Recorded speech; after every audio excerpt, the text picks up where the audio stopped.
and they are the subject for the Israeli ongoing crimes.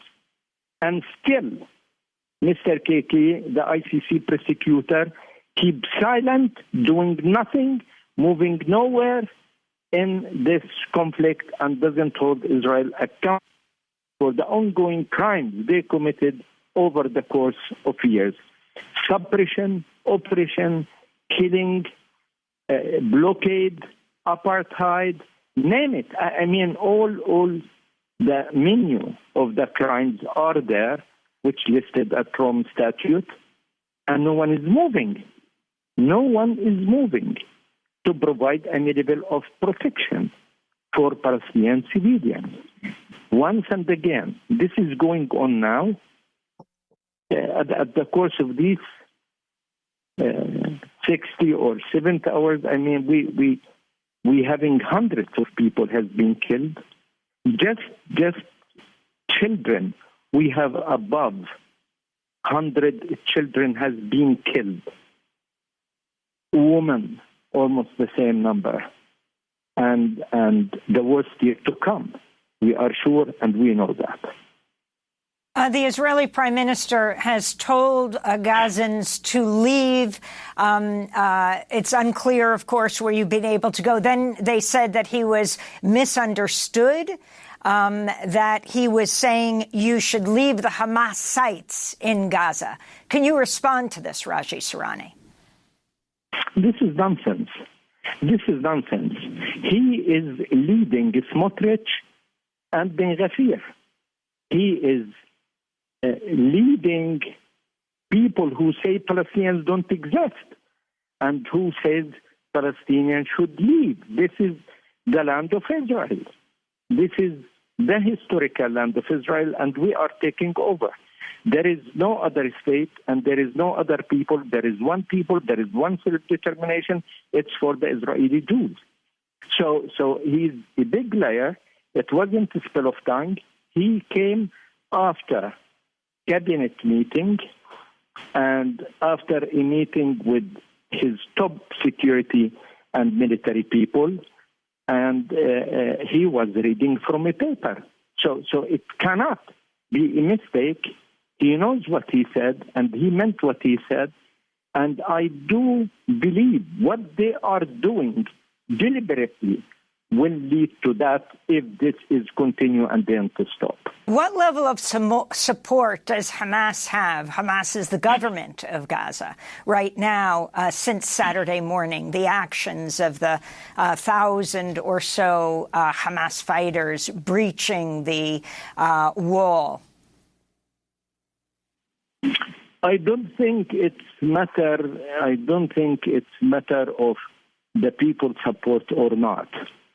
You have to know when you are suppressed deeply by criminal, belligerent occupation, when you are suffocated. Do you hear the bombing? We hear it. I mean, right now, the entire house shaking while I'm talking to you. I'm living in the best area of Gaza, all right? And should be away from every problem. But everything around us has been bombed. And you don't know never your lottery number when it can be. There is no safe haven in this place. I lived all my life in this part of the world. I lived the mathematics and the chemistry, but I never, ever witnessed anything as such. And I'm telling you, I mean, if the Israeli made it, and they did, the landing Kerjan, situation will be much, much worse than this. Massacres will happen, I mean, to civilians.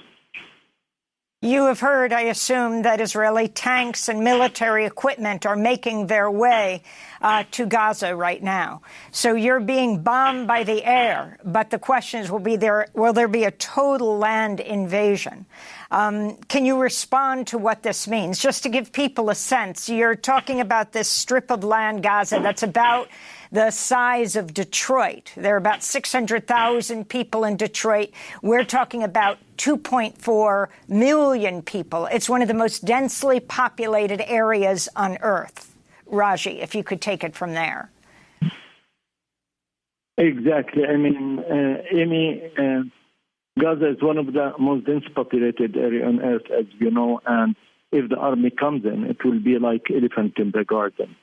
But I don't think any would love to be a good victim.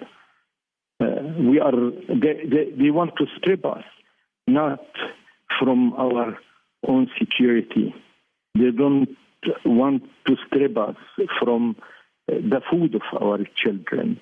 They were not satisfied of having this criminal belligerent occupation. They are not satisfied with the blockade. They are not satisfied with the killing and the bombing and civil wars has been happening in the last 10 years, but they want to do more. I think it's not human to be a good victim. We are the stones of the valley. We have been here since ever. We will continue here forever. And I think, if the Israelis did that, that means they are just melting the people of Palestine, of Gaza, just to be one body defending their very existence. This is our right and obligation. As the French say, resistance, it's not only, right, it's your dignity, in it. And people shouldn't be good victim for a criminal belligerent occupation. When Russia invaded Ukraine and occupied Ukraine, the whole world stood and they said, we cannot support Russia and we have to support the Ukrainians against the occupation of the Russians.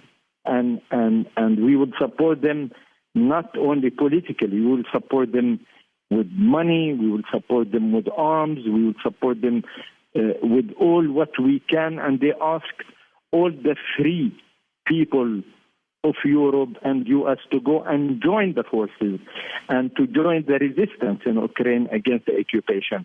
I don't know why Palestinians, if they die, are a criminal. If we think we are a criminal and terrorist, if we do peaceful intifada, we are terrorists.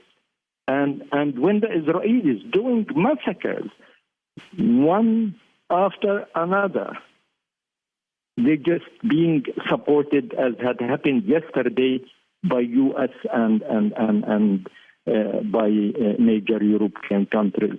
It's shame. It's shame to leave Israel practicing the rule of jungle in this way against the Palestinian civilians. I'm not sure all what we want, simple and be clear. End of occupation. We want dignity and freedom, period, like any other people on earth. Raji, I'm not sure if this is the blast we just heard, but Middle East Eye is reporting that Israel just bombed the Islamic University of Gaza. Is that near you? It's exactly 800 meters from me, and that's when I wasn't able, to talk to you. The entire building was like collapsing on our head. I want to bring a Knesset member into this conversation, and this may be unusual in U.S. television, to be joined by the leading Palestinian human rights lawyer in Gaza, Raji Sourani, and to also bring in Ofer Kasif, a member of the Israeli Knesset. Ofer, as you listen to Raji speak from Gaza, and before that, Orly Noy, the board chair of B'Tselem, the human rights organization, Ofer Kasif is a member of the Knesset with the Hadash Ktal coalition. You were born in Rishon LeZion, which was hit by rocket fire, Hamas rocket fire on Saturday. Can you respond to what's happening right now and the decision of the Prime Minister of Israel and the cabinet to declare war on Hamas? Thank you for hosting me, and I would like to express my gratitude for The former speakers, only know he was was a very good friend of mine, and Raji, and I wish you, Raji, and all of you, security, peace, and health, of course. First of all, allow me to begin with some personal, statements. My family lives in Israel. I'm at the moment in Mexico before this war began. In a conference, in an international conference of leftist parties, including a delegation from Palestine. And we also had a press conference together, the Palestinian delegation and myself, because we share the ideas against the occupation and against war. I must say that unfortunately 2 days ago, I got a WhatsApp message from a very good friend of mine who was hiding with her husband in the kibbutz. And she told me she was very afraid and she could hear the Hamas fighters outside. Unfortunately, those were probably the last words she ever wrote, because she was murdered with her husband just after she sent me that message. A very good friend of mine was also against the occupation, a voter of our party.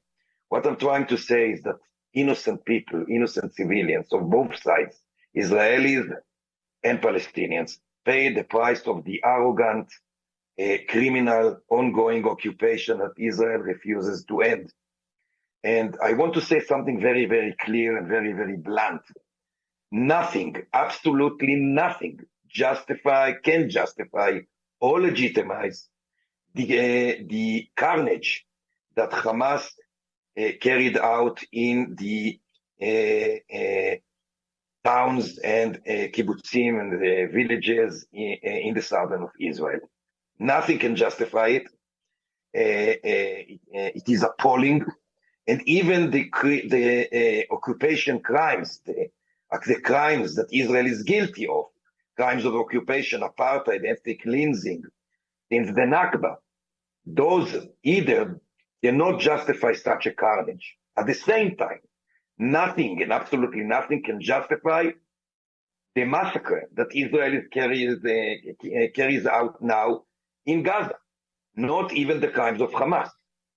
So what I would like to say in the bottom line, that following what Orly and Raji said, and I totally agree with them, the Palestinians deserve the right.